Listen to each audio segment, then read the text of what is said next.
The Bible represents different things to different people. For some, it's the biography of God. For the first passage opens up in the book of Genesis. In the beginning, God created the heavens and earth, and it goes on to talk about all the subsequent generations that had good and not so good relationships with God, and the learning curve that was involved in becoming God-fearing, God-observing people. And of course, it culminates in last week's Torah portion, where the Ten Commandments are given to 600,000 men, and God knows how many more people at the bottom of the mountain, where they witnessed God's word to humanity and were thus transformed. So one could very easily argue that this is the book of God, and that the object of life is to become closer to the book, which is the vehicle to God. So thereby, having a conversation with God, praying to God, asking God for direction, asking God for wisdom, praying for whatever it is that a person desires in their life would seem to be the object of the Bible as a whole. And there are other people who take an opposite or different viewpoint that say the object is not how God interacts with humanity, it's rather what God expects of humanity. So, for example, we had to have, at the end of the story of Noah, the Noahide laws, the 7 laws of humanity that are incumbent upon every human being. And then we have, of course, again, in last week's Torah portion, we have the laws of the 10 Commandments, which are further aggrandizement of those things that humans all share in common for and with each other, about not murdering, not committing adultery, not stealing, all of those things. And those are 2 separate categories. The first, the mitzvot, or the commandments that devolve upon humanity towards God. And the second, which are those between people and people. So which is true? Which is the real operating principle that undergirds the Torah?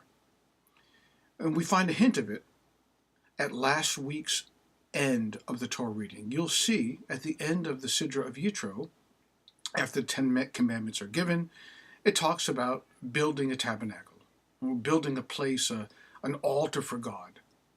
The altar has to be made according to the specifications that are given at the end of the Torah reading. And then we have this week's Torah reading. It says, Ve'ela ha-Mishpatim, and these are the laws. And then we have a series of laws that follow at such a quick pace one after another that it seems that there's no thread of commonality between them except for the fact that they're a series of laws that govern human behavior. The conclusion that is drawn by one of the greatest Hasidic minds of all time, Rab Bunam, is that this week's Torah reading gives purpose to last week's reading. It almost doesn't matter how you treat God if you're going to treat other people like rubbish. Unless we have respect for other human beings, God, as it were, does not want to hear from us.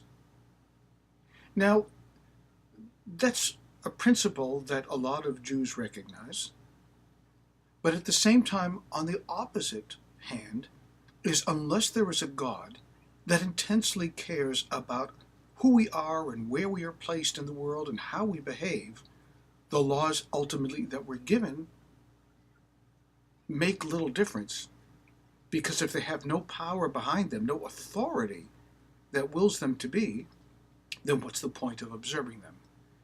So in the final analysis, for those of us who wrestle with questions of God's existence in the world, or whether God really cares about who we are on a personal level, and for those of us who wrestle with the idea that God is so overwhelmingly important that it outstrips anything that we might do, because God's heart, as it were, is so forgiving that it can take care of all of the sins of life. Both polar positions are highly problematic. A, there is a God in the world that cares deeply about us, how we behave, the travels that we do in this world, how we treat one another, and the way that we relate to God's law and existence is treating each other with such respect and goodness that it makes God smile. In the final analysis, there are two things that we need to always be aware of: God and other people. And one, perhaps, is a mirror reflection of the other. Shabbat Shalom.